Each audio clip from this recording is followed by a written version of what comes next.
Well, so Thursday is here. Hello there, good afternoon, and welcome to The Pulse.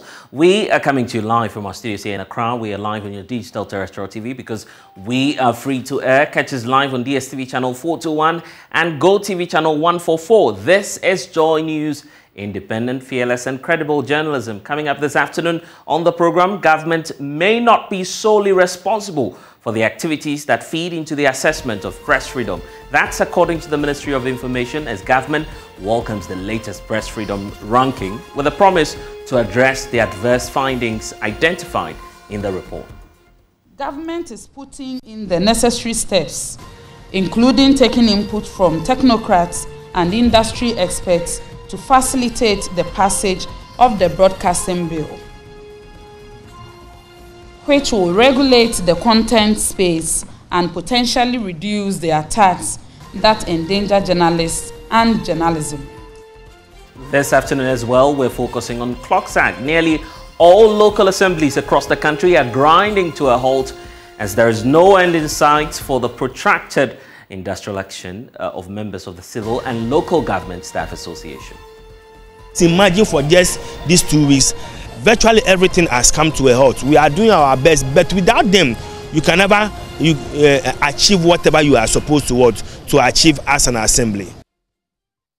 And getting children out of danger. This afternoon on The Pulse, we explore the situation and how we could end begging on the streets of Accra.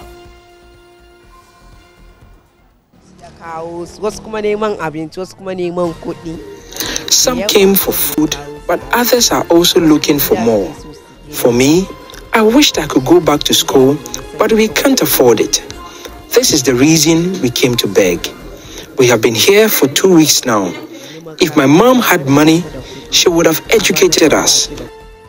There's more reactions on the story shortly, and bless us to The Pulse, as always, is brought to you by Global Communities Dignilu, affordable, safe sanitation. This afternoon as well, we're streaming live on our YouTube page and also all of our social media handles. Is at JoyNews on TV. Tweet at us with the hashtag The Pulse. My personal handle is at Blessed Sogah. Thanks for choosing us. Stay here with us on The Pulse.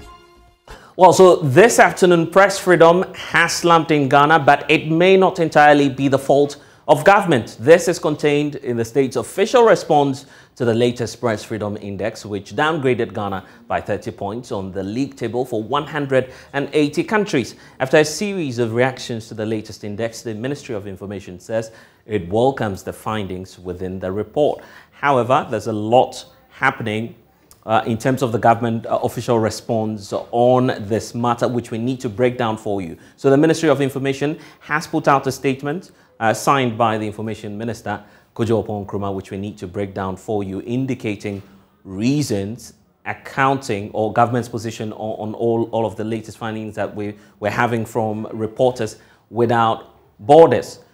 So here is the first point for you, and you can see that on your screens right now. In terms of the government's official response on the matter, this portion talks about the analysis regarding what government makes of the latest indices that we're seeing with regard to the press freedom. And government says that it is important, first of all, to know and to emphasize that the change in methodology significantly accounted for the drop in ranking for a number of countries, including Netherlands, that dropped from 5th in 2021 to the 28th position in 2022 in the global ranking. Now, due to this development, 4 of the countries, that's Netherlands, Jamaica, Switzerland, we also have New Zealand, that ranked top 10 in 2021, significantly dropped in the ranking, slumping out of the top 10 in the year under review. But that's not all. Government is also making another point. They also point to the fact that it is worthy of noting that Ghana's dip in the rankings was largely influenced by 2 new parameters. And here you find them: the economic context, and then you have the issue of the safety of journalists, where the country scored some 47.22%. You have that in terms of the safety of journalists, representing some 62.25%. Now, the country comparatively performed better in guaranteeing the safety of journalists, and that's the position of government on this. When you look at the score in terms of 62.25, and then as compared to the new economic context, which is the 47.22. There's obviously a stark difference in the numbers, and it goes without saying that 62 is higher than 47.22%, and that's why government agrees with the fact that they're doing better in terms of safety, guaranteeing the safety of journalists as compared to marking or, dealing with the issue of the economic context. But there's more. They believe, and this is the statement, excerpts of the statement that we're receiving from the Ministry of Information. Government believes that on the safety of journalists, it is imperative to note that an activity that may feed into the assessment of press freedom includes actions by non-state actors. And this is a point that we need to stress for you, because earlier on, the narrative and the argument from other civil society groups, and of course, we've heard from some media personalities, they've indicated the fact that all of this is attributed to the fact that government is intolerant of criticism. That has been the narrative for quite some time now. But government's analysis on this is that they believe that some non-state actors, and that's a word we need to be on the lookout for. Non-state actors would therefore include persons who are not necessarily serving in government. So basically, government is telling us that if you break the factors that are accounting for our poor performance in terms of press freedom, that may not necessarily be the fault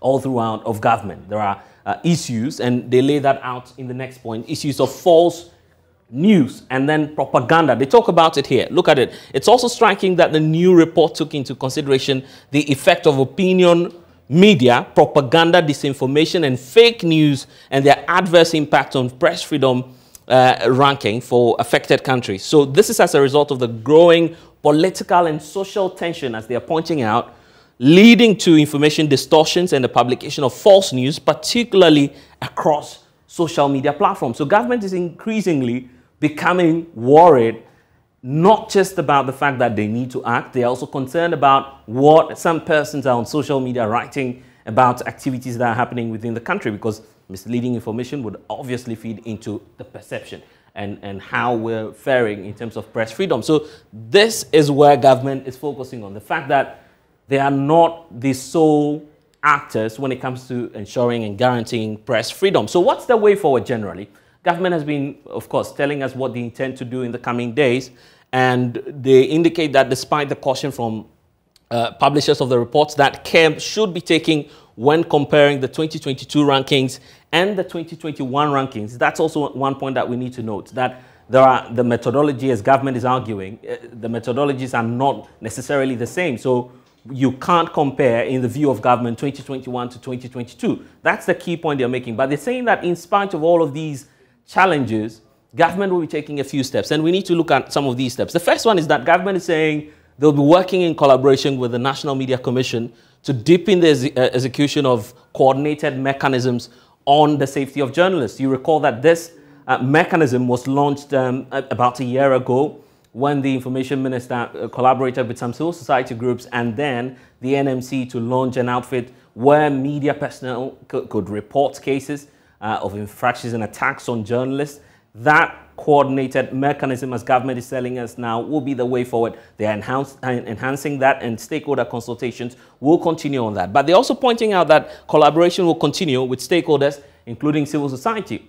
You talk about Media Foundation for West Africa, which has been a key voice advocating and calling on government to increase collaboration and also try and take note of some of the findings within the report. So these are excerpts of what it is that the information minister has been laying out in that official statement that we're receiving from the Ministry of Information. But that's not all. They talk about the fact that they'll be addressing some more concerns within the Reporters Without Borders report. The fact that on the issue of poor economic conditions for journalists, government would therefore go ahead to engage media associations and also media ownership to ensure that media men across the country are paid properly, because that was part of the concerns that came up in the latest 2022 press freedom report. So you have government also watching that as well, because the reasons, and part of the reasons why we are being downgraded, is not just because of the attacks on journalists. There is the economic context, which the Reporters Without Borders is pointing to, the fact that some journalists across the country are not being paid well. Then finally, government is talking about the fact that they will collaborate with stakeholders to fight disinformation and fake news. Government has been very stern on this and very much interested in issues relating to fake news and disinformation. If you look at the 2022 report, the claim of the report is that in the political context, government has been using the law on false narrative and fake news to go after journalists. But here's the reverse. Government also thinks otherwise. They believe that distortion of information is creating a negative perception for our country out there, and that's perhaps why we're having the challenge that we are having. So these are some of the points that we're having from government. The very last one, which you see here, point 6, talking about the way forward and what government intends to do. So yes, fake news, yes, this information is also a concern for government, but we know that in the end, government needs to act. So let's hear from the Deputy Minister for Information, Fatih, who's been talking about the fact that government will continue to address all the concerns and the findings within the Press Freedom Report. Listen. Embassy and representative from the Canadian High Commission, members of the National Media Commission, distinguished senior journalists, media practitioners present, all protocol duly observed. Ladies and gentlemen, good morning. I bring you the compliments of the Honorable Minister for Information and my boss, Honorable Kojo Opon Kroma, who would have loved to be here, but we had an equally important press briefing at the ministry, which caused us to split. So I'm here wearing his big shoes and to deliver our speech on the occasion of World Press Freedom Day 2022 on his behalf. The work of journalists, as important as it is, gives voice to the voiceless, exposes injustice, and holds leaders accountable in all spheres. Our world today is experiencing a rapid development with the influx of new media. With fewer barriers to entry, lowered distribution costs, and diverse computer networking technologies, the widespread practice of digital journalism cannot be overemphasized. This has led to information spreading faster and more people reporting on issues on a whim. Mr. Chairman, as journalism in this digital age is practiced with a greater degree of creativity as compared to traditional journalism and traditional media, it comes with its own challenges. Misinformation and disinformation have become widespread, with many actors spawning false narratives and inaccuracies. The Ministry of Information launched a short campaign recently to prevent people from falling prey to false narratives and misinformation. Also, multiple digital or online information sharing and social media platforms have created an environment where direct attacks are launched on individual freedom of speech. With the theme for this year, Journalism Under Digital Siege, which is intended to highlight the multiple ways in which surveillance and digitally mediated attacks endanger journalists and journalism, government is putting in the necessary steps, including taking input from technocrats and industry experts to facilitate the passage of the broadcasting bill, which will regulate the content space and potentially reduce the attacks that endanger journalists and journalism. This is being done with tact so as not to create a situation where it becomes a tool for successive governments to use in stifling media freedom and freedom of expression. Freedom of expression and media freedoms are fundamental human rights guaranteed under the 1992 Constitution of the Republic of Ghana, and which right, even though can be effected by laws, must be done carefully in a manner that we don't create a ruse used as an opportunity to stifle those freedoms. The key issues in the past year that have contributed to Ghana's recent critique are matters that require some more engagement of security agencies and the general public. Attacks by some youth of Ada on a radio station, acts of some overzealous policemen in handling some cases of journalists suspected to be involved in crimes are not the doing of government. Government, however, acknowledging that these events negatively affect Ghana's ranking, has instituted the coordinated mechanism for the safety of journalists run by the National Media Commission so that some of these issues can be addressed. Through this mechanism, more education is being made available to agencies and the public to desist from such acts. Well, so that's the position of government on this, the fact that they are not solely responsible for what's happening in terms of Ghana's dip in the latest press ranking. So let's get more reactions to this. Joining me now is one man who's been in charge of that information ministry, Fritz Barfo, one time an MP as well. Thank you, sir, for your time here on the Pulse. So what's your initial reaction to the latest Press Freedom Index, and what's your reading into the findings that we're seeing? Hello? Yes, welcome to the Pulse. Your sound is very low. Right, I'll try again. I'm asking what your initial reaction is to the latest press ranking.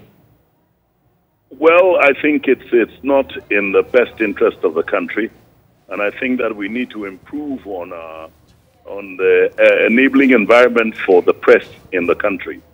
That one I have to say right from the start. It shouldn't happen to a country like Ghana. We've gone very, very far in terms of establishing the right kind of environment for the press in Ghana. I know that we've had very, very serious challenges. Murder of journalists, the attacks on various press houses and things like that. I mean, this has happened over the years, but in the last 6 years, it's not been the best, as I can say. So what I'm saying to you now is that it shouldn't happen that we've lost ground on press freedoms in this country. I think that we have a certain, because of the duality of our political system, where we have two political parties at each other's throats, we're getting the hawks coming into place, and more so when they come into government. They feel that, they've got all the power to do certain things.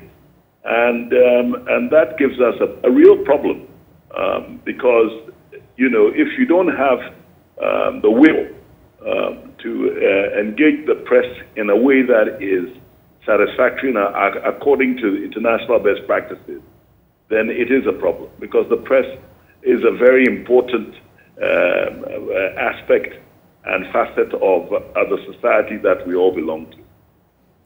Is finding faults the first step to dealing with this problem? At least we've heard from government. Government is saying some non-state actors could be held responsible. There are certain things that really rub me the wrong way. The government knows that in order to prosecute a certain agenda, you have to put certain systems into place. You can't say that unknown actors have created the situation when you have investigative bodies. You've arrested and called in quite a few journalists for whatever they've said. So why don't you put the same kind of energy into finding unknown actors? Because if you have unknown people creating problems for the government, then the government is insecure. And so therefore, you have to make sure that you find out these people and that you have the right kind of systems to smoke them out. So I don't think that holds water at all. It's not about the problem. It's about consensus too. Right. We have the national the National Media Commission. We have the Communications Authority. We have the Ghana Journalists Association. We have the IPA. All those organizations and institutions can come together and establish a consensus. But I see a disconnect. Anytime this thing happens, some actually star like wallflowers. They don't want to act. because we have politicized most of the institutions that should not have been politicized in terms of managing our press and environment.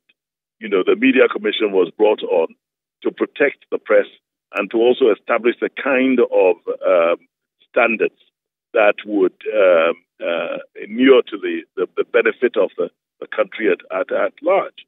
So therefore, from my point of view, if they have that consensual system where they can talk to each other, a lot of these things were put aside. And then the investigative organizations or agencies in government should also be made aware that there are certain things that are no-no when it comes to press freedom and all that. Press freedom is enshrined in the Constitution and also as part of the UN Charter, which Ghana is a signatory to. The report is pointing to government deploying the law on fake information or false news as a point for cracking down on journalists. Government is equally concerned that some of these stories are inspired by the political division that we have within the country. How do we remedy this sharp divide in the perspectives that we're seeing on digital media? What you're saying is very true, but the thing is that we've set up organizations that are supposed to be independent arbiters of a situation such as what has arisen in many cases. The thing is that we've weakened those institutions by politicizing them to a certain extent, and then the investigative agencies themselves have become outlying stations for governance. Instead of protecting the people, they're protecting the government per se. So we have a situation where there's a serious lack of trust among all the actors and stakeholders. And I think that is what we've got to work towards, establishing the trust and the right kind of environment for the press to blossom in this country. The concern is the digital age. Social media is denting the professionalism. Coming along. The concern is that social media is denting the image social media is to be expected. If we anticipate mainstream the technological advancements of this country, of the world, and things that are happening, social media can be a canker and can be an asset. And I think that we have the brains and we have the resources to be able to monitor and evaluate it in a better way. We can't just blame social media and say the various players who are recalcitrant are in play. They shouldn't be in play. We should find ways of restricting them. And that will come from the fact that we have the necessary resources to ensure that those things do not happen. Okay? Right. There's one critical issue which has also got to do with the economic context, which the report talks about, the fact that journalists are poorly remunerated across the country. How do you feel we could best address this situation? Let me tell you something. I mean, I think that the original idea of opening the airwaves and the media was to actually secularize it and make it a neutral thing. Right now, we have religious stations, we have political stations. We've not really controlled the airwaves and the media landscape as we should have. We've been very, very lax in enforcing, where we see all kinds of untoward things, anti-cultural things on our society. And as I said, the answer is a consensus. It's for the stakeholders to sit down with good intention for the whole society. You understand? If we are partisan and we are partial, then we have a problem. But we have got to sit down and look to the future and look to what should pertain to make this country a safer and a better place for discourse, especially in the media.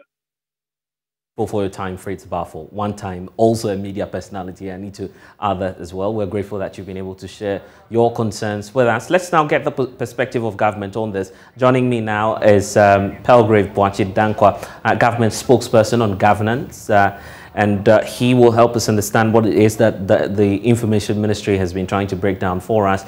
He's joining us via phone this time round to break down the issues. And just gone by with some of the issues that were pointed out to you in that official response that's coming through from the Information Ministry. Once more, we could go to the way forward and what government is intending to do. You have the way forward there talking about the fact that government intends to address the concerns about the poor economic conditions of most journalists in the country. And government also is indicating to us this afternoon that they will continue to engage media associations, including media ownership, to improve the working and economic conditions of journalists. There's also the point about collaboration with stakeholders to fight disinformation and spread of fake news. Government is also indicating to us as well that they will be dealing with other issues in the coming days. So we await to see what it is that government will do on this matter. But we are here on the pulse focusing on some more issues, including the industrial action of Clocks Act. Nearly all local assemblies across the country are grinding to a halt as there is no end in sight for that protracted industrial action of the members of the Civil and Local Government Staff Association, Ghana. Clocks Act says that it will only return to work if government pays the controversial neutrality allowance. Checks by JoyNews indicate and reveal to us that the industrial action is beginning to bite hard as the leadership of the Accra Metropolitan Assembly are expressing worry that virtually almost all the offices have been deserted, making their activities really difficult for them. Take a listen to Alfred Ajay, his presiding member of the AMA. 2 weeks into the Clocks Act strike, and the implications are dire, especially for the work of assemblymen within the Accra Metropolitan Assembly, AMA. I have with me the presiding member who arguably speaks for all of these. You have about 20 electoral areas, if I'm not wrong. Alfred, thank you very much for joining me. So how many assemblies, if I'm correct, 20 of them, right? Yes, we have 20 assemblies under the Accra Metropolitan Assembly. Yes, but in Ghana, we have 261 assemblies in Ghana. So for the people that you oversee, about 20 of them, Clocks Act has been on strike for 2 weeks. What does this mean for them? How are they faring? This has been a very devastating to the assembly. As I rightly said, we have 261 assemblies all over Ghana, and Clocks Act members are integral part of the assembly.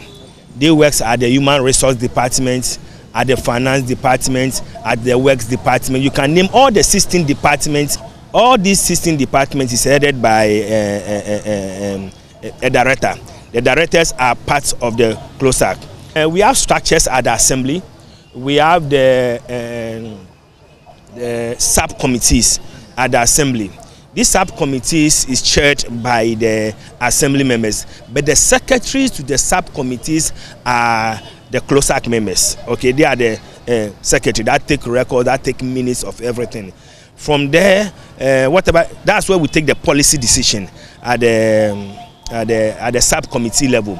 All policy decisions are taken there. From there, it will move on to the second stage. That is the executive committee, which is chaired by the mayor or the MC, by the MC. Now, at the executive committee, the coordinating director is the secretary to the committee. Okay. From there, all decisions that will be taken upon need to be ratified or otherwise by the General Assembly.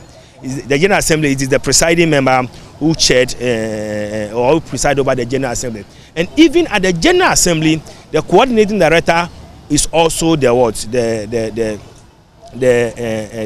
secretary. Okay, and at the General Assembly, we have all the 16 departmental heads, okay, who need to attend to the assembly because there are issues that we need to even find out from them. There are technical issues that they need to feed the assembly with. So you can just imagine for just these 2 weeks, virtually everything has come to a halt. We are doing our best, but without them, you can never achieve whatever you are supposed to achieve as an assembly.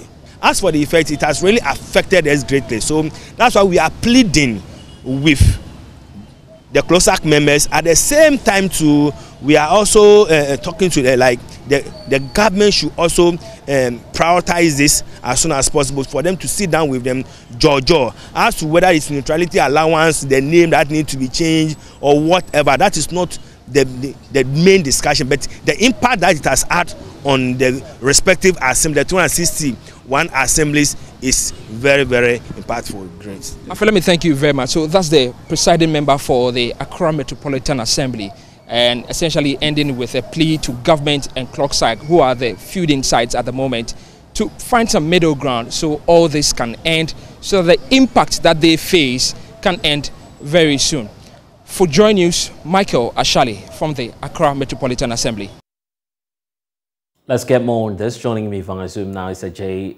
Alfred, who's the presiding member for the Accra Metropolitan Assembly. Thank you so much, Seth, for spending some time with us here on The Pulse. So how bad is the situation really? We've heard, and you've pointed out earlier, that the Assembly is almost grinding to a halt. But is this the situation that you get from your colleagues across the country? Yes, Alfred, if you can hear me, I'm asking if this is the situation that we're facing across the country. I mean, from your interaction with other members of local government authorities, are you getting the sense that this is cutting across all the local assemblies? Alfred, you would have to first of all unmute so we can hear the point you're making. But if you can hear me now, I'm asking about the extent of this impact, the industrial action by Clockside members. What can you tell us about it, and how soon would you want this problem resolved?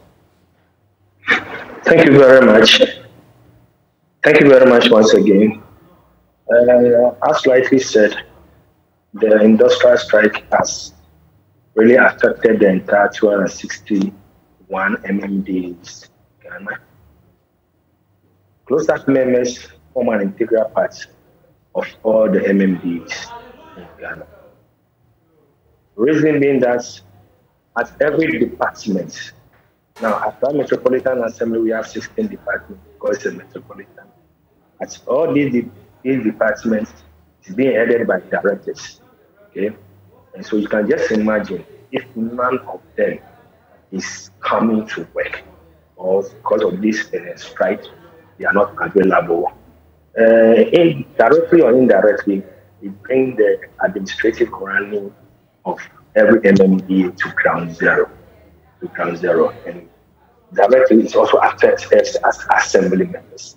Reason being that we, the assembly members, are at the assembly level, we have committees, which these committees is being chaired by assembly members. But the secretaries to the committee are the technocrats or the close-up members. Okay, yeah.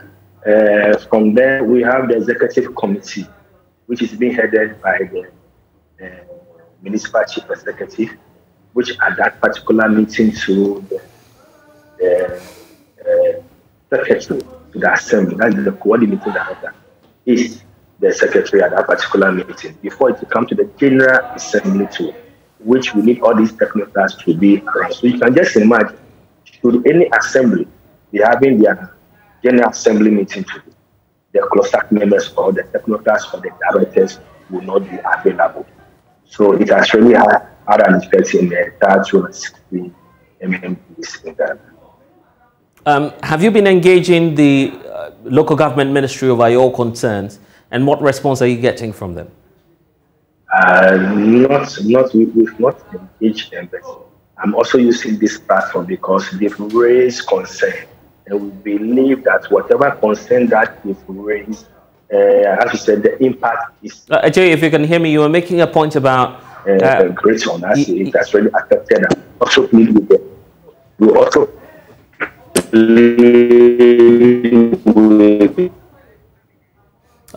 Jay, we seem to be having some challenges with your network, but if you can hear me, you're making a point about how it would be important for government to come in here, particularly the local government ministry, to address the concerns you have. I was also asking about engagement.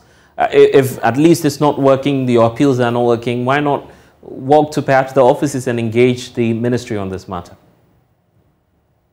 Yes, I believe as the mouthpiece for the entire assembly is the NALA. So I will believe that since we had the NALAC as an institution, they're recognized by the government.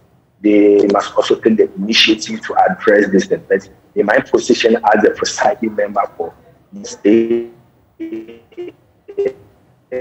AMA, out of the 261 MMBs, our mouthpiece is NALAC. So we also exchange with the government to ensure that at the end of the day, these people return to work to make the effective run of the assembly. What it therefore means is that you are facing some challenges as well as a local assembly member. What's the typical example of how this clock strike is affecting you personally, because you're part of the assembly as well? Yes, I would say it's affecting me personally. That's one thing. As I said initially, it's affecting the entire assembly, because I gave you a typical example. Imagine today we are having a general assembly meeting. Staff members will not be there. Directors will not be there. Recorders will not be there. How are you going to have an effective assembly meeting? The same way I'm going to have an executive committee meeting. Well, it appears that our lines are not being favorable to us, but, well, let's try one more and see if AJ can hear us. AJ, you were making the point about how directors are mostly not present at the meetings that you hold. Well, not a favorable time now, but I guess we'll get back to that conversation and bring you some updates on the industrial action by CLOGSAG. The local assemblies are complaining that it's having a toll on their activities as well. We'll get back to that for you shortly. But here's the case. In 2017, government promised to get street children out of the dangers of the street life. Now, the Ministry of Gender and Social Protection set up the operation Get Off the Streets for a Better Life. More than 4 years on, the situation seems to have gotten out of hand, with minors, even from neighboring West African countries, flooding the highways and the principal streets here in Ghana to beg. Our reporter, Justice Beidou, has been engaging some of them in this report. This is one of Accra's dirty little secrets. It's the dead of the night on a cold street in the capital. This is home to hundreds of people who sleep rough in downtown Accra. It's almost like a mini refugee camp here. The children who live here and their parents have come from West African countries like Mali, Burkina Faso, and Niger. Most of them sleep rough on hard pavements like this. And if you walk right up the street, there are hundreds more who sleep like this till morning, all in this Accra neighborhood of Aboseokai. The people who live here who have been speaking to me say on a daily basis, hundreds of them arrive in buses to Accra. Poverty is what forced us out of our country. We began begging when we left home. We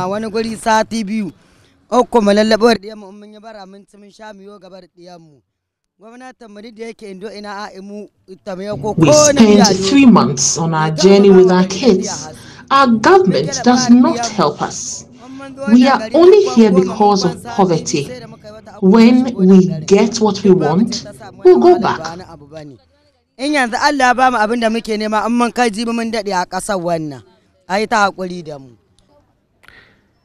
Habibu Ademu is 10. Like many of the children here, his parents brought him from Niger. Their journey, he says, took them 3 months, making several stops until they got to Accra, where they have been begging for alms for a year now.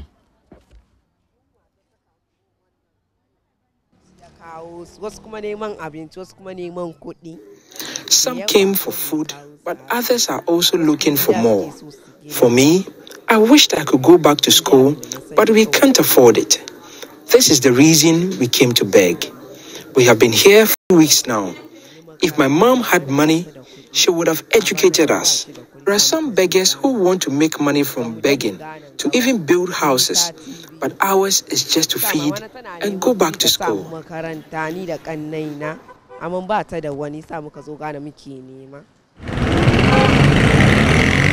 As dawn breaks, the children and their parents flood the streets of Accra, hand in arms. This is the Achimota overhead on the busy N1 highway. They run after every car in sight. They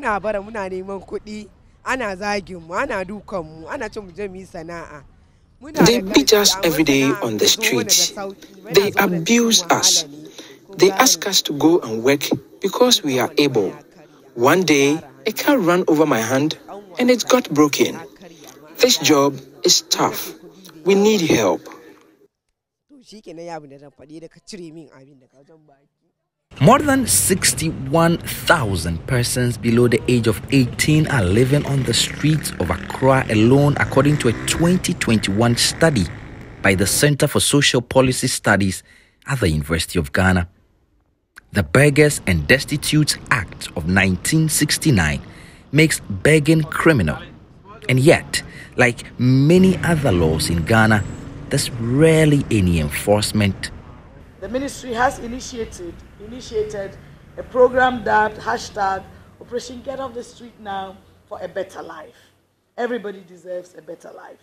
The objective is to reduce the phenomenon of persons living on the street with such dreams that they cannot be held back. Data collection to create a database is ongoing, with 4,098 children already registered. Shelters have also been identified for us to begin this very month to move our children and persons and families off the streets into homes whilst we organize the reintegration for those who can go back home, those who can go back to school, and those who will be embarking on various training and capacity building activities in terms of income generating activities. This is then Gender Minister Otiko Afisa Jaba speaking in 2017. I can actually liken it to a situation of a time bomb that's about to take off. Elikem Awuye is a child protection activist with the rights campaign group International Needs. She has spent years studying the subject and rescuing some victims of the streets. Streetism is also like a very lucrative economic venture in Ghana, where you see children begging, selling, and doing all kinds of things on the streets. So that economic aspect that deals with the poverty they are going through does not make them want to leave the streets. So they'll rather stay there and survive than to leave the street. The Ministry of Gender, which made a promise to end this menace 4 years ago, did not speak to me for the story, saying they were on strike. It's also part of the reason we have high numbers of adolescent pregnancies, drug abuse, HIV, kidnappings, and all that, which are very, very serious issues. I remember a girl once told me how through the traffic, men give out their numbers. They write their numbers on small pieces of papers. And, they are sitting in luxurious cars and all, so they look rich. So these girls will call, hoping that they'll get something in return. And sometimes the men come sleep with them, infect them, impregnate them, and they are gone. And so they can't even find the fathers of their children. Back on the streets and right at this traffic light elsewhere around Kokomlimle, another suburb of Accra, the kids are hard at work. With them, minors as young as 2. Road users seem to have had enough too. Sometimes you feel like giving them something, but the more you give, the more it's like you're encouraging them to do it. I don't like seeing the mothers and the parents sitting there whilst we see these children crossing through the traffic and everything. I don't know. No, with these motor riders, the motorbikes passing in between the traffic, I don't think it's safe for them to. With very little in social protection for vulnerable people like these children, more of their likes continue to flood our streets, and it seems there is no end in sight. Justice Baidu, JoyNews, Accra. Well, so let's broaden the conversation. Here on The Pulse, we ask why are foreigners on our streets begging for alms. Joining us via Zoom now is Superintendent Michael Amakot-Atta, who's the head of public affairs of the Ghana Immigration Service. Thank you so much, sir, for your time. I also have Elikem, a child protection expert, also who will be sharing his perspective with us here. So let me start off with you, Supul. The concern is that we have over 61,000 persons on our streets begging for alms. What's the Immigration Service's view and what reports are you receiving with regards to an influx of foreigners as well in this mix of the 61,000? Yeah, thank you. Good afternoon to you. When it comes to the incidence of non-youth or children on the streets begging, let me say, yes, there are not citizens of Ghana, so definitely immigration service will come in. But the moment they enter the country and are found along the streets, it becomes an interagency approach. It's not wholly an immigration issue. For some of them, they are running away from crisis within in their countries that there's nothing an immigration officer at the border would do to return such a person back to his or her home country. So definitely, we have by the UN Convention that for such people you cannot refuse entry to them, so they have to come in. Is that to suggest that you're helpless in that regard? You're not able to do anything about the situation? At least immigration control is quite critical in this sense, isn't it? Yeah, what I'm saying is, for category of persons who are running away from dangers in their country, especially those from the Sahel countries, you come, and even by the UN Convention, the principle of non-refoulement, and even when the person enters through an unapproved route, once he's running away from danger, the immigration officer is required to admit the person and hand that such person to the Ghana Refugee Board, and then they will have to take care of such persons. And especially for those on the streets, most of them are running away from danger and they are within our country. So it is for other state agencies or actors to come in and maybe provide shelter and find ways of keeping them within a certain jurisdiction. But some of them use the approved frontiers, you agree, and per the ECOWAS protocol, they are not allowed to stay beyond the 14-day threshold if they don't fulfill all of the requirements. So why not enforcing that as well? If you do a profile of these people on the streets, you realize that they are coming from a category of countries among the member states that are in continuous fight and crisis and all that. And in such situations, you cannot pick a truck, load them in, and send them back into danger. That would be against the UN Convention. But what I'm saying is, there are actors within the country, with the UNHCR and other bodies, who should take care of such people on the streets. It doesn't become wholly an immigration issue, because these are people who are running from danger and have come into the country. So it is on us to provide a kind of shelter for them, because, mind you, for such persons, survival is very important. How do they survive? Do you have data on the number itself? Because some other reports are pointing to 61,000 on the streets of Accra, or I mean across the country.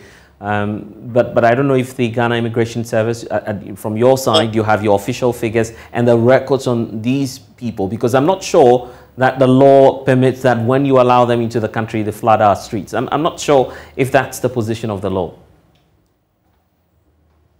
That wouldn't be so, but I'm also not very sure of the source of this data. There's 61,000 that... Yes, but what's yours? If you're not sure about the 61,000, what then is your figure at the Ghana Immigration Service? I'm sure that you have accurate data on such persons moving into our countries.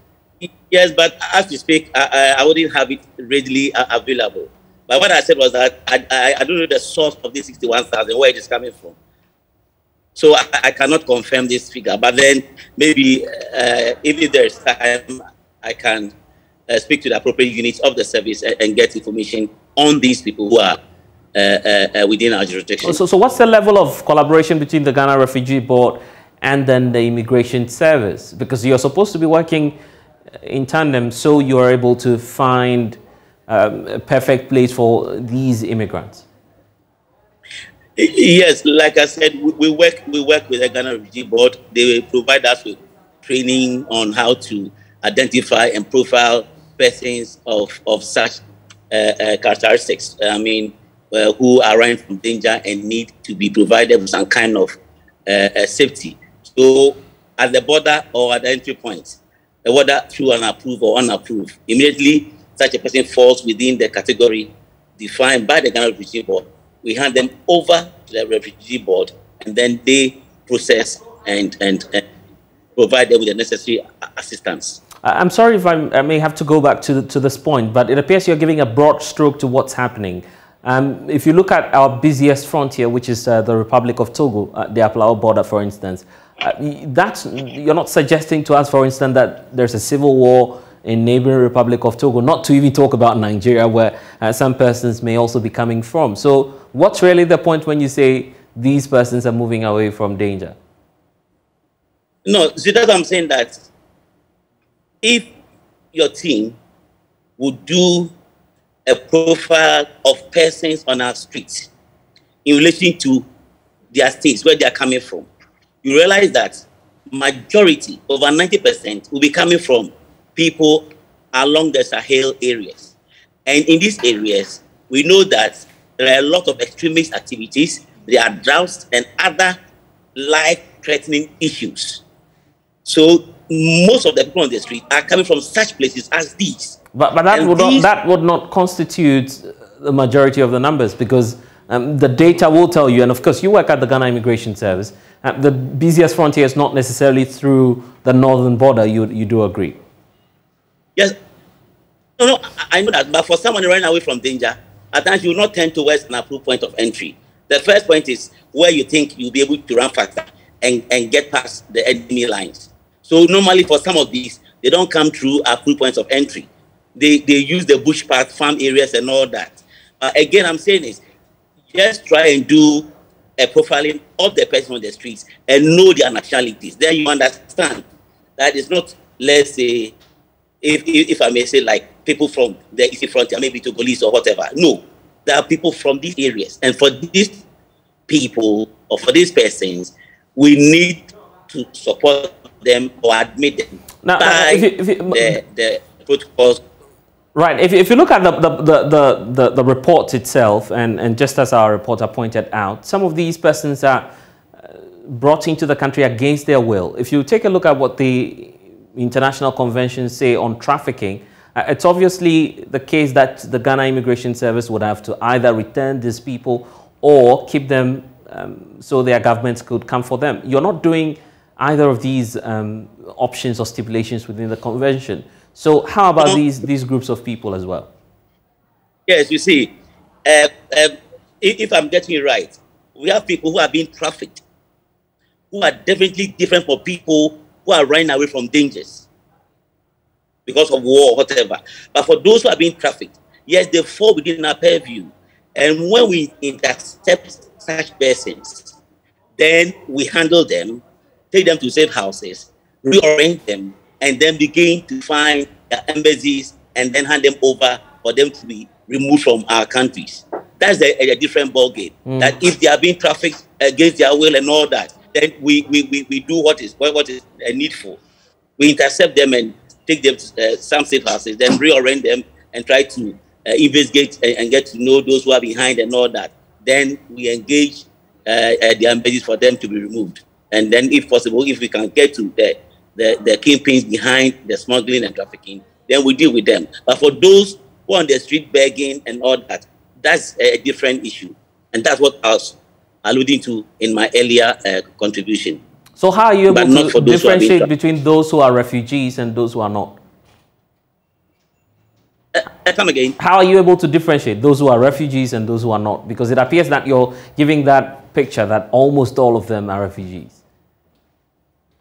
Yes, but you see, when by our training, by our professional training, if some people come to you, okay, let me give a classical example. Let's at the airport. I'm in a booth and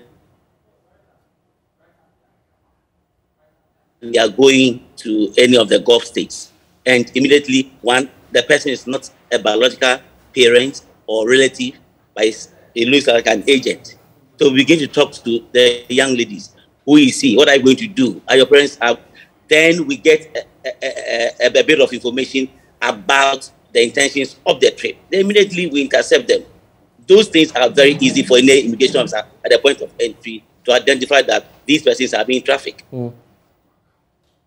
Finally, which of this would you give predominance to or preference to? The laws of the country or perhaps international conventions? Because as it stands now, our laws frown on begging on the streets. So why are you not enforcing that as well? Well, you may ask for, I mean, for the Ghana Police Service to come in at this point, but the problem begins from your outfit where you're not able to check these persons. It's not a question of we not being able. There are two categories. If it's about the incidents of people running into Ghana because of life-threatening issues in their countries, and I'm saying that even if such a person enters Ghana through an unapproved route without any documentation, we are required by the national conventions, which we have signed, to admit them and hand them over to appropriate agencies for them to be taken care of.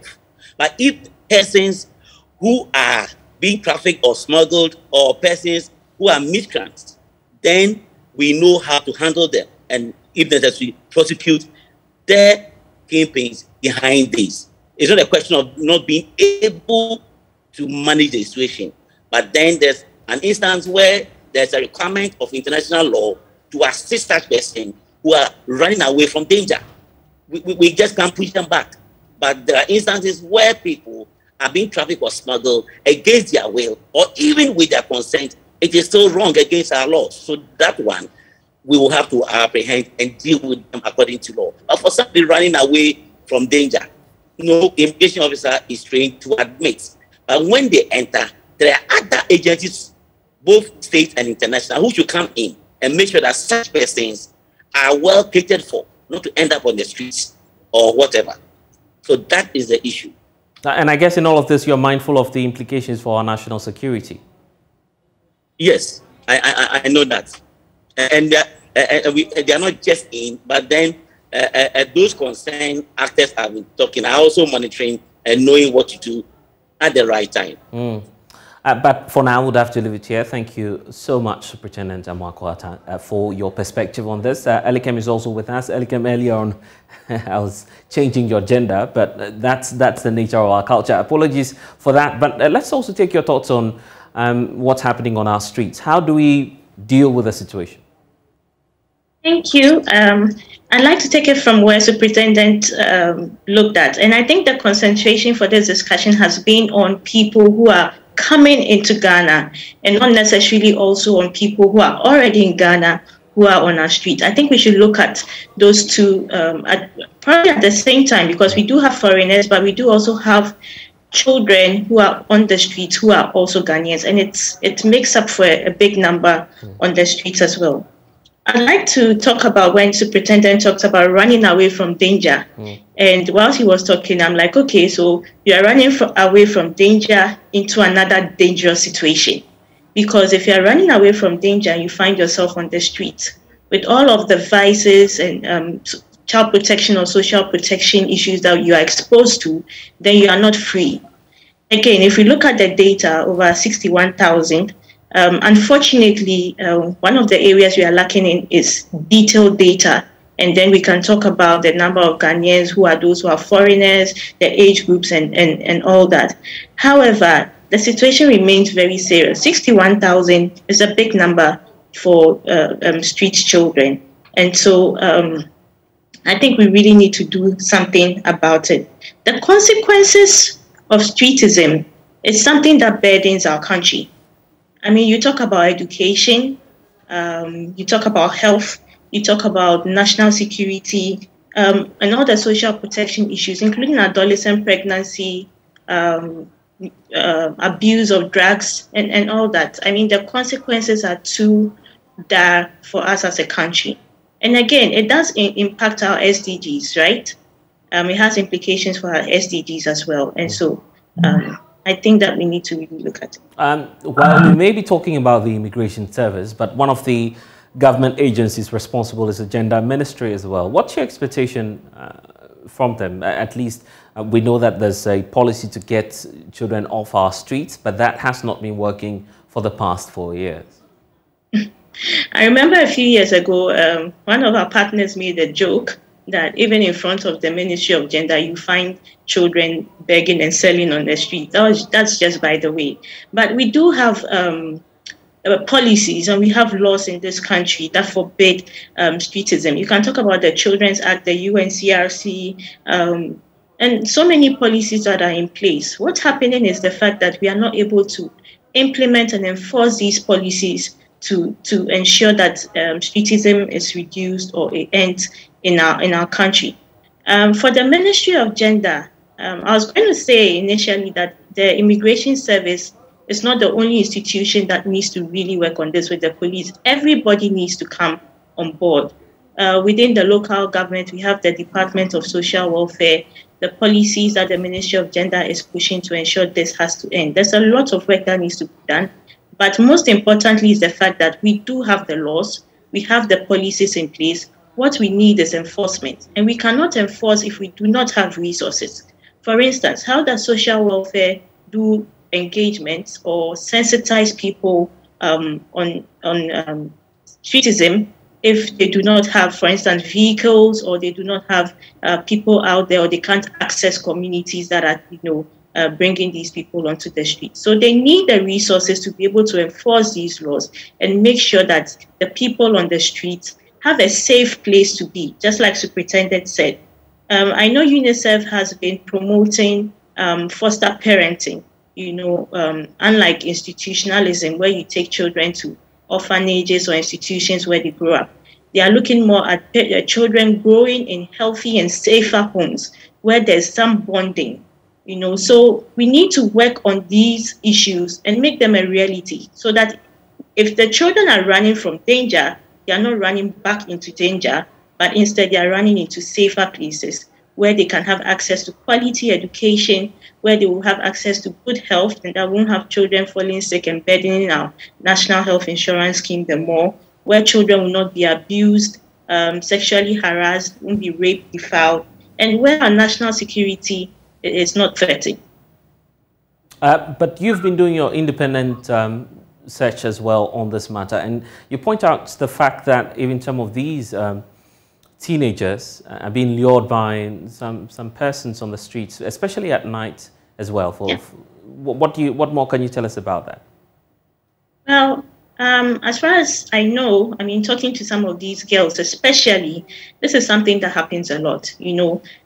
Like I mentioned the first time, streetism is a lucrative venture, and then it also helps people who are on the street to meet new people and all that. And we do have people in our society that are very evil people. I say they are evil because they exploit and take advantage of vulnerable people who are already trying to make a living for themselves.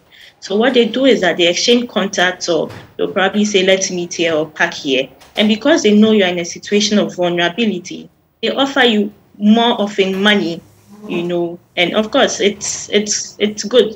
People want money, so they offer you money, and then they have sexual affairs with you.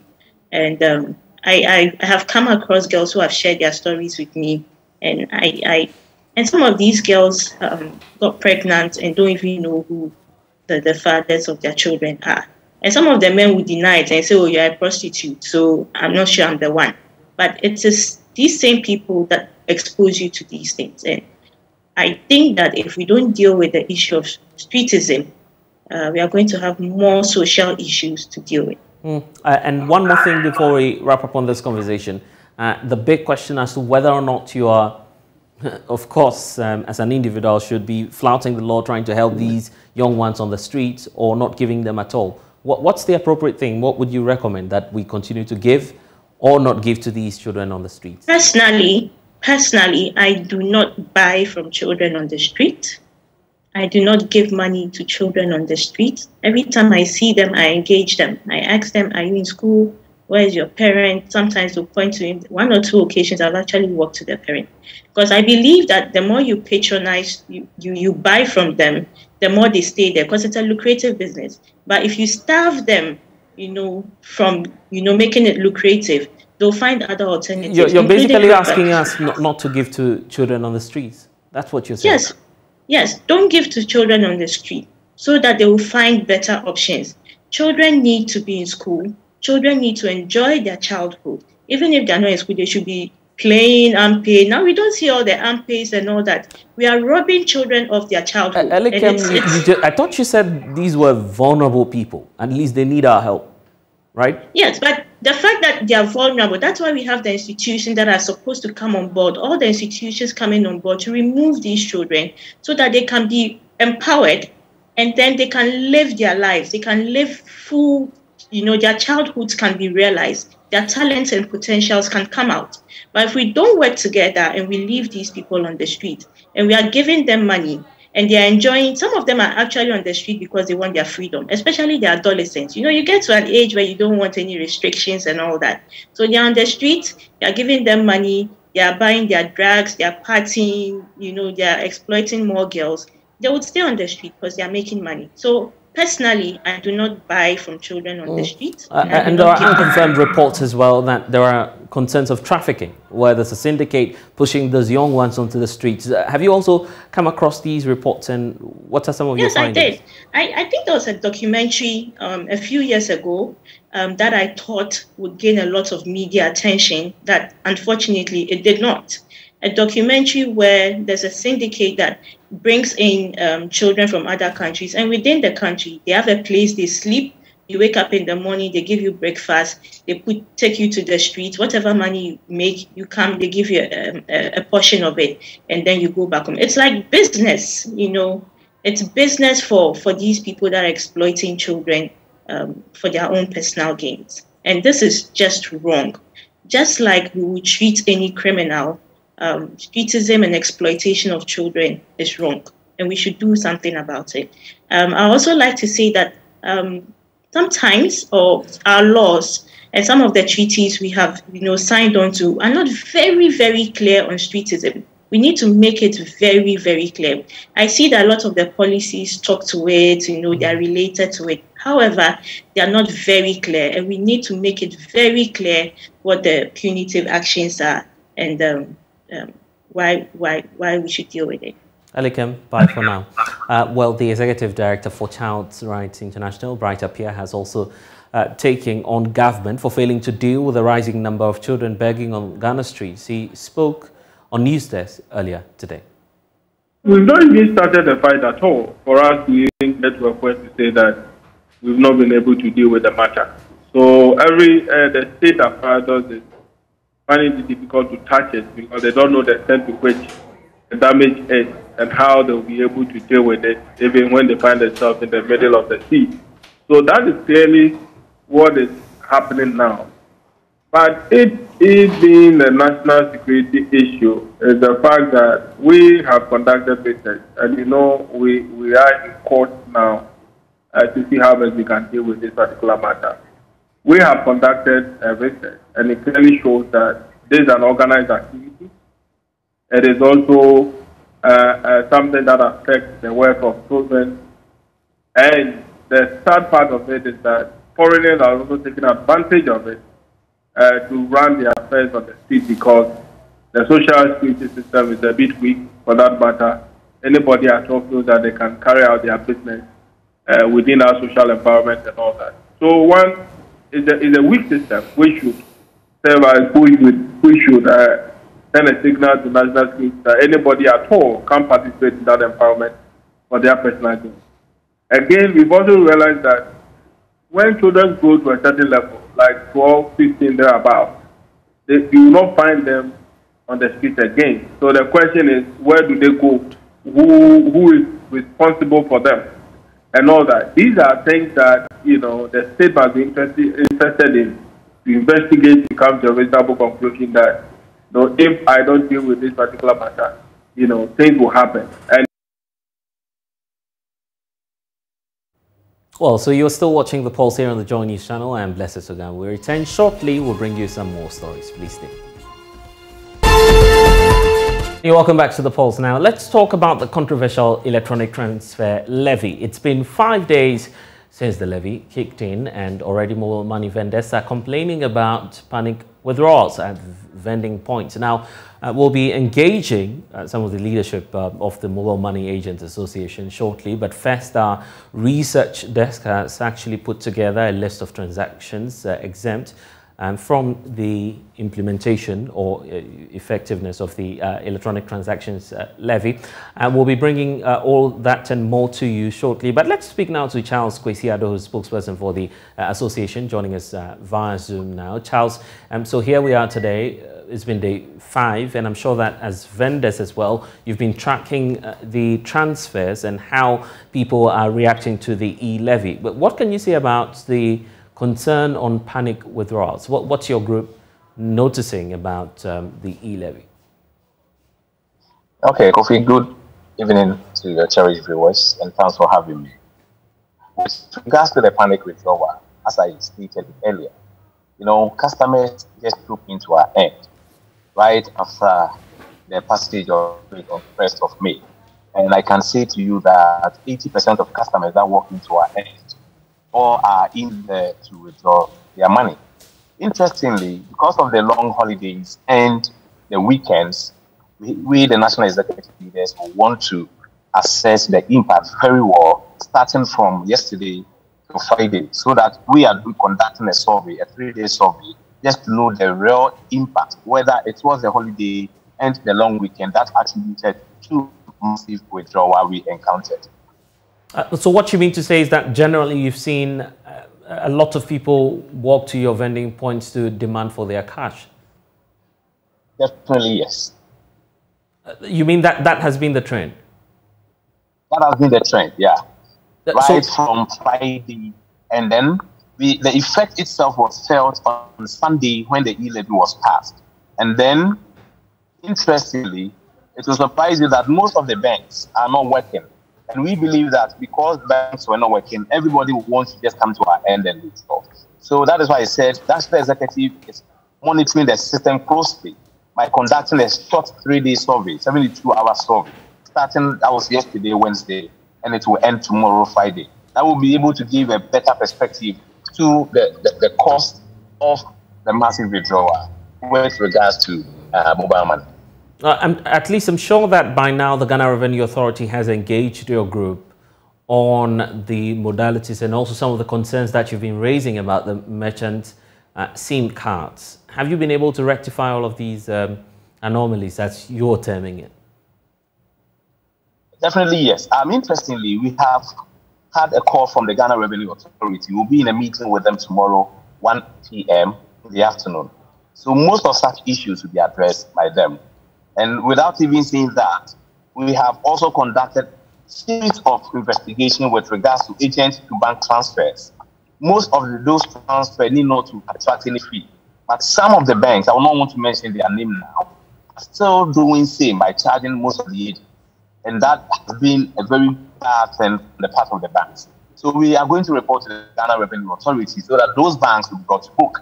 If not, if nothing is done about it, we'll make sure that the names of such banks are previewed to the general public. And most of the agents will just withdraw their services with such banks. So you are accusing some of the banks of abusing or violating the law. Precisely, you're not supposed to be charged on the bank to Momo transfers once it's established that that account belongs to you, but you're pointing out otherwise. Exactly. Most of them, and we are believing, the reports we are having is that it's a technical challenge, but some of the banks did not done their work properly, and therefore they are waiting on Ghana Revenue Authority. So we are giving them up to Friday. If they are unable to come clear and then make it clear to the general public or specifically the agents, then we are going to mention their names out. And most of the customers will just withdraw their services with such banks. And for those of you watching us right now, we've been also assessing some of the transactions that are exempt from the charges, so you know as well once you're transacting business. So here you have it on your screen as well, a breakdown of some of the charges that will not attract the 1.5 charge from government. So let's bring that to you right now. Charles is also with us. There are more concerns that they have, but you have the first concern here. We know that the levy shall be charged and also remitted by charging entity in terms of the Ghana Revenue Authority. But we know that these EMIs are not supposed to be doing their charges on some categories of persons, and that's what we want to bring to you. The mobile money merchants as well are also raising concerns. So we'll get to Charles shortly, but take a look at this. The very last categories of persons that are not supposed to be charged. So we know that by now, if you're dealing with a cumulative transfer of 100 Ghana cedis a day, then that will not definitely attract a charge. So if you're working below that 100 cedis threshold within a day, then the e-levy will not setting. So we know about that. There's also another group of persons who are not supposed to be attracting that levy. A transfer between accounts owned by the same person, and this includes transfers joint accounts by other account holders, and also transfers into a trust account by trustees. Such a person actually qualifies for this exclusion when they update their records. That's what the guideline of the Ghana Revenue Authority is saying. So Charles, this is the point I want to take your thoughts on. Could it not be the case that most of your members, the mobile money merchants, have not upgraded their records for which we're seeing the deduction and the charges setting?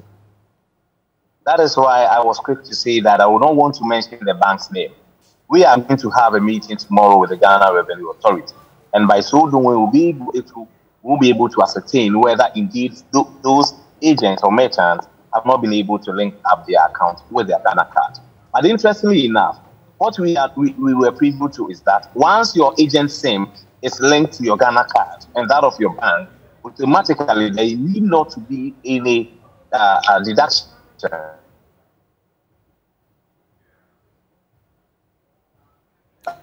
And Charles, help us understand this.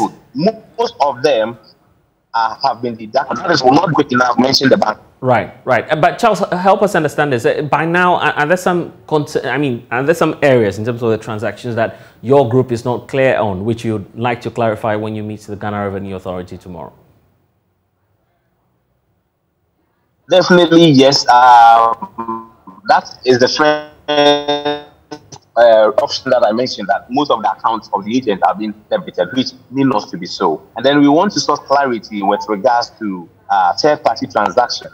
You know, there was a crunch meeting somewhere last week, even before that was Thursday, last week Thursday, with the telcos by Ghana Revenue Authority and then NCA, National Communication Authority, with regards to one individual having multiple accounts that have been linked together. We want to source more clarity on that, and we will get it better with the Ghana Revenue Authority, God willing, tomorrow when we're able to meet them. How about the telecommunication companies as well? The reports we're getting is that there's no synergy for now, there's no common platform, which means that up until July, nothing can be done about such transactions. Have you engaged the telcos as well on the concerns that you have?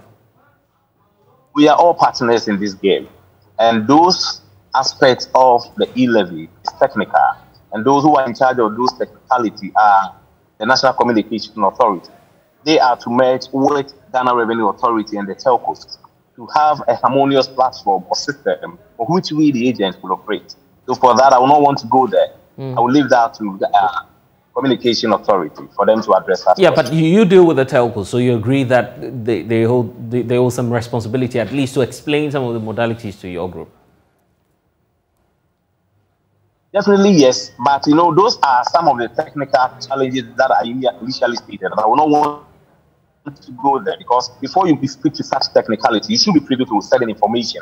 And as I sit here and communicate on behalf of the agent body, I don't have any information with regards to that. And well, it's been 5 days since the implementation of the e-levy. There's still the divided opinion there as to whether or not it's been helpful or not. Are you beginning to change your mind as mobile money merchants on whether or not this revenue measure by government is worth the while or not? Our point is so clear out there. Agents are not happy, and that I have to state emphatically. In fact, most of the transactional volumes have reduced drastically. And interestingly enough, there's no balance in our business now. Initially, if you take 10 people, let's say 10 people visit your stand in a day, at least 40 or four of them will have withdrawal, or 60, or let me say in terms of percentage, 60-40. That 60 is for withdrawal or 40 for transfer, but the opposite is rather happening. Now, we are at the pledge of 60%. Any person that comes to our shop is into withdrawal, and the rest of them are doing deposit. But let me put this thing across. You know, there are falsehood out there that whenever your money is set to be in your account, whether you are in there to withdraw or you leave the money there, automatically you'll be debited by your account, e-levy. So that falsehood is also challenging people out there to troop in their numbers to have withdrawal with us. And I want to use this great medium to say it is never true. Any transaction that you will do with regards to withdrawal, you will not be made to pay any charge. Secondly, when you come to any agent to do a deposit, the deposit simply means that you come in, you give physical cash, and your account will be credited electronically. There is no. Well, Charles, to that effect. Right. The e-levy only takes effect when even with our security. I'm afraid that the line is not too favorable, but your point is well made. Thank you so much, Charles, for joining us here on the Pulse. Well, we've been on the streets also asking people how they're coping with this revenue measure. Now, I only deposit when I want to buy airtime or something.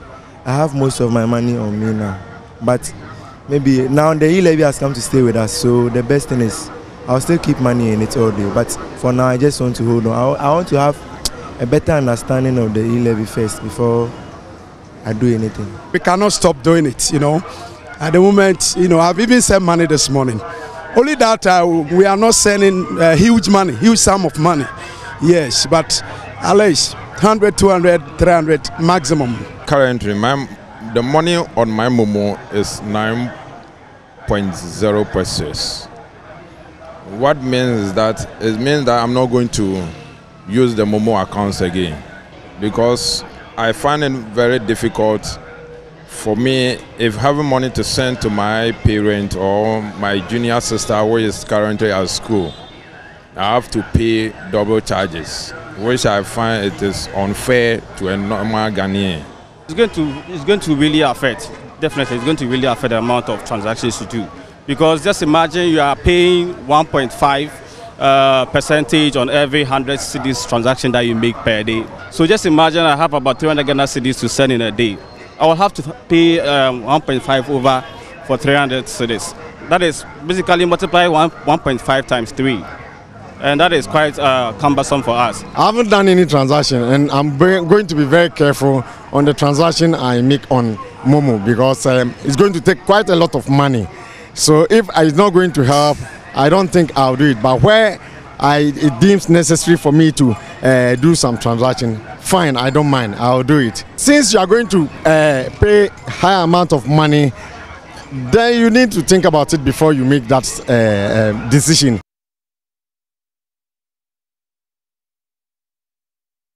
ENSMQ big names have been kicked out of the search for the APSA Science and Maths Quiz Championship in the Central Region. The dream of becoming the 2022 regional title holders has ended for Mfantsipim School, Wesley Girls High School and also Holy Child School. Mfantsipim School was eliminated by the Ghana National College in the first contest. Wesley Girls Senior High School and Holy Child Schools were left trailing in the second contest as University Praxis SHS beat them with more than 20 points to make it to the grand finale. Maxwell Agbagba has the rest of the story from Cape Coast.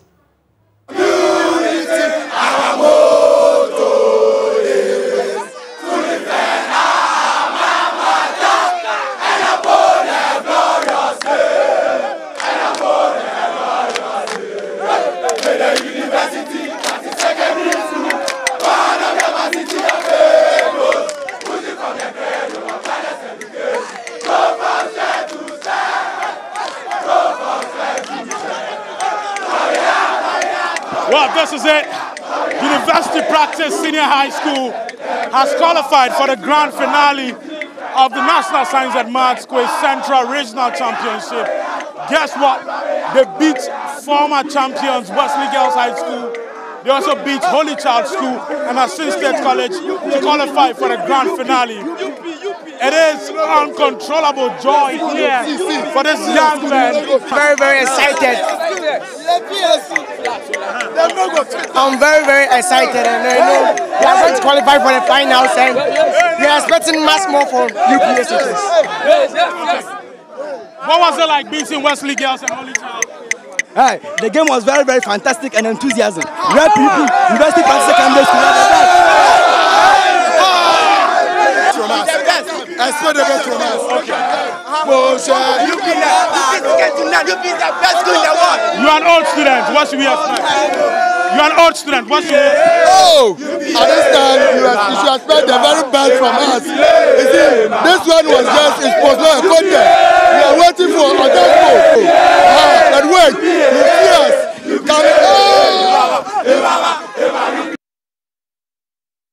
Can I imagine the fun there? But let's get the latest on this. Maxwell Akugba is joining us live with more. Maxwell, what can you report?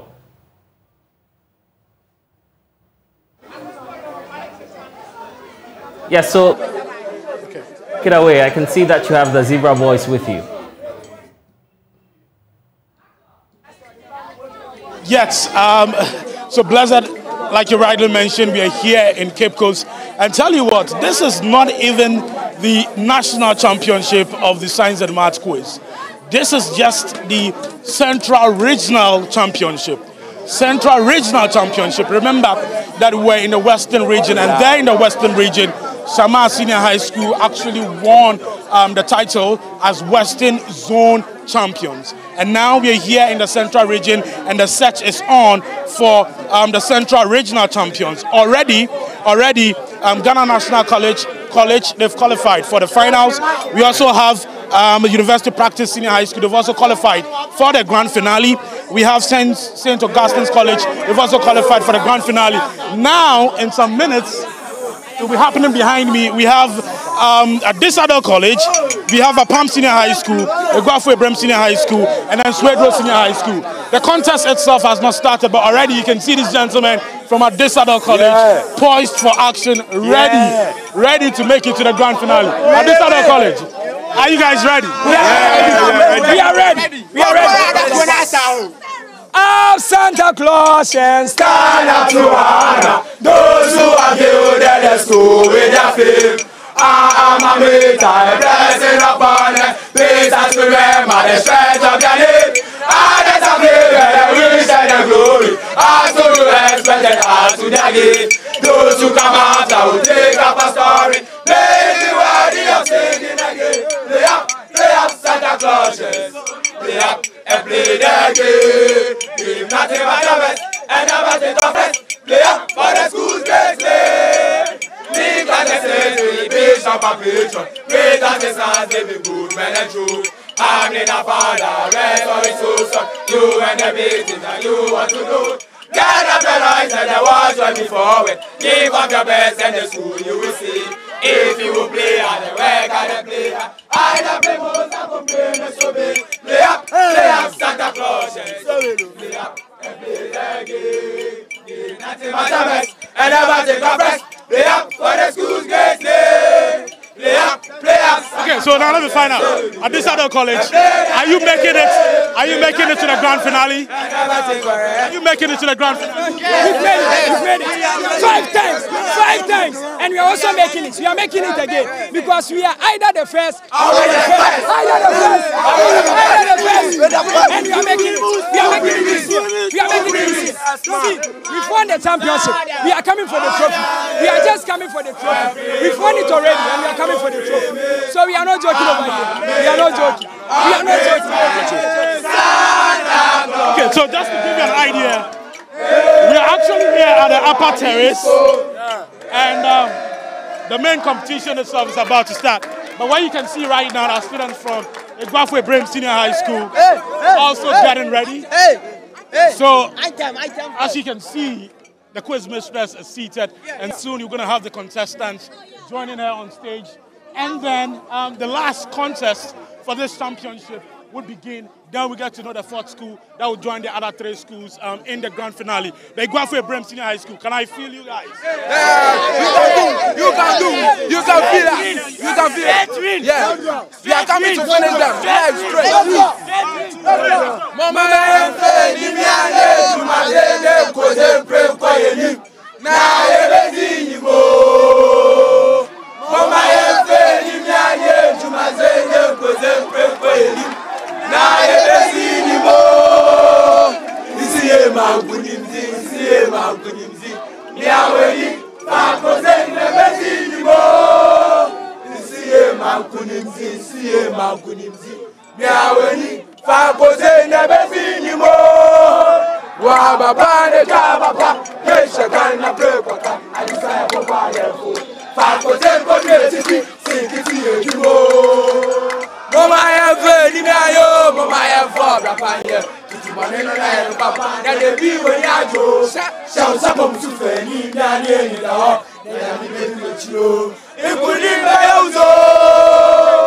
Thank you.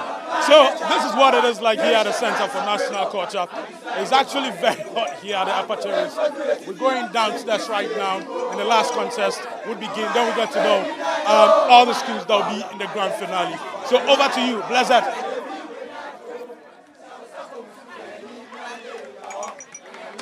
Covering the very latest from the central region where the finals is also happening, the final rounds, obviously involving Disadol College. We'll bring you some updates later on, even as the National Science and Maths Quiz kickstarts at the regional levels. It is realized that there is a yawning gap between theory and practice, as some schools do not have the necessary equipment in their science labs for practical works. However, school authorities are doing their best to inspire confidence among some students to make the necessary grades at the WASI level. We bring you the case of KJB Asato Senior High School, where science is studied with minimal practical work due to the unavailability of apparatus for practice and a biology teacher having to improvise for water bath using his rice cooker.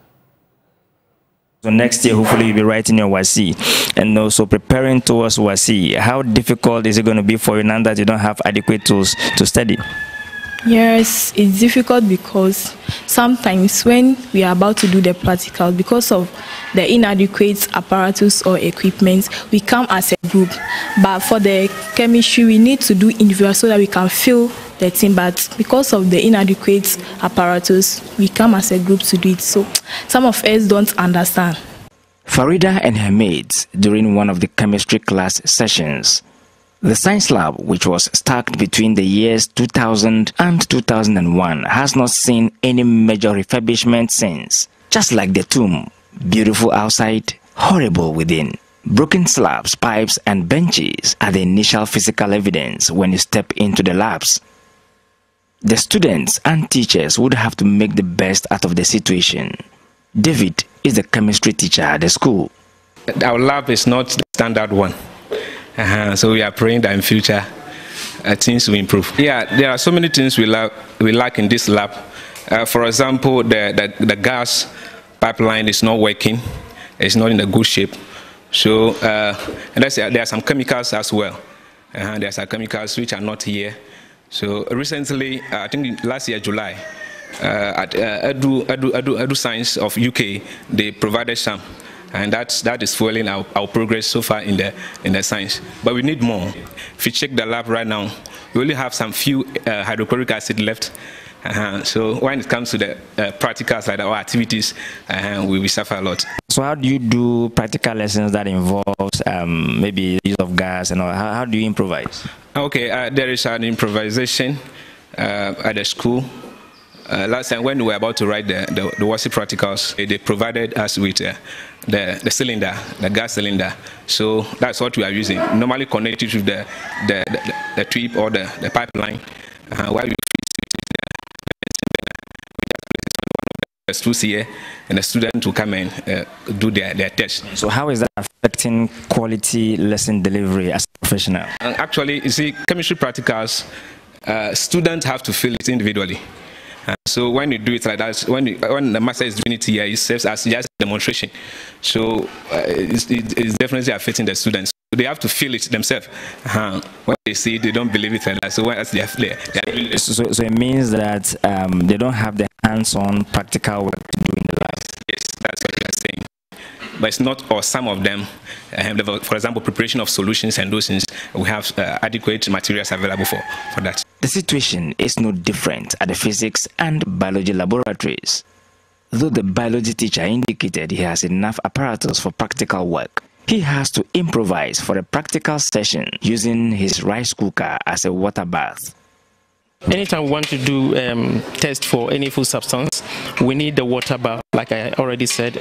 So in place of the water bath, we are using the rice cooker. And what actually happens is that when we mix our reagents together, for example, if you want to test for the presence of starch, or we want to do food test, like want to test for protein, we actually need to get the type of water bath that can actually hold the test tubes in place. So what happened is that we improvise. I use the rice cooker, dip the rack inside, and then what I do is that we put the test tubes inside so that it can be properly held together in place. The school in 2021 received some science equipment from EduScience UK through government, but cannot be mounted on the existing weak structures. The situation is denying student access to same as a chunk of the supplies remain in the original seals. Ebenezer Mileba is the head of the science and maths department in the school. Actually, we were given a lot of materials in all the labs, physics, chemistry, and biology.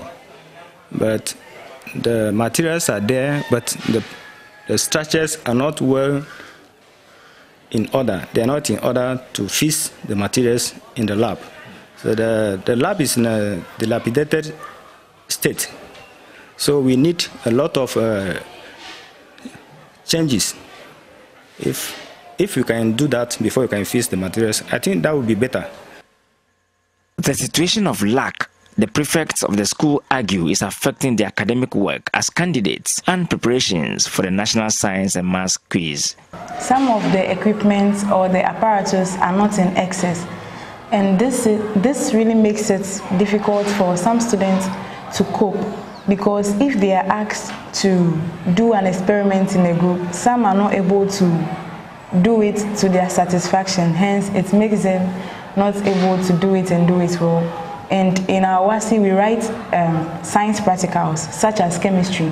So if students are not able to perform these practicals in a good manner, it makes them unable to perform the practical to the satisfaction of the examiner.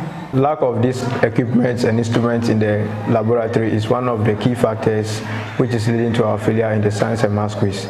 Our teachers are putting in much effort so that we can excel in the science and maths quiz, but due to these things, we are not able to get there.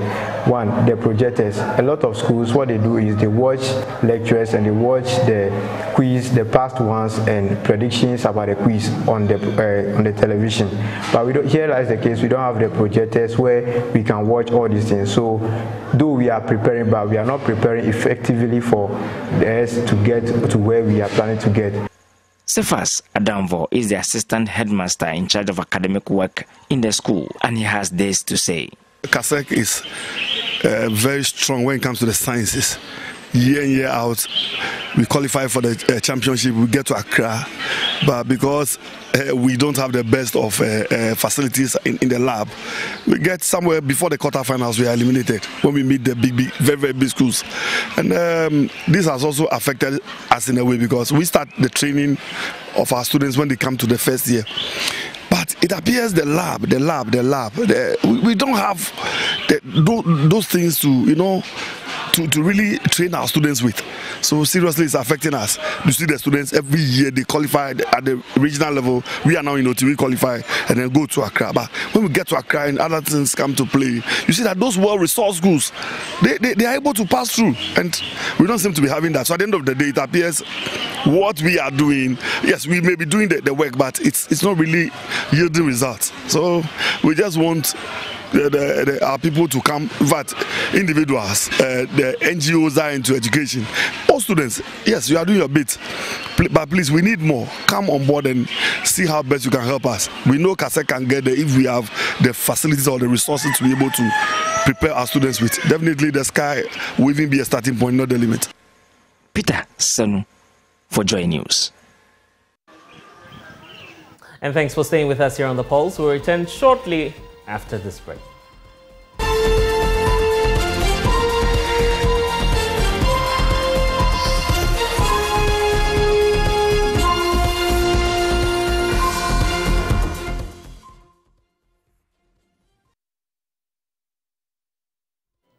Well, that's all we have for you in this package of The Pulse. I am Blessed Sogah. Don't forget to log on to myjoyonline.com. There is more stories for you there on that website, where we have updates as well on all of the stories that we brought to you here on The Pulse. Please stay with us here on the JoyNews channel.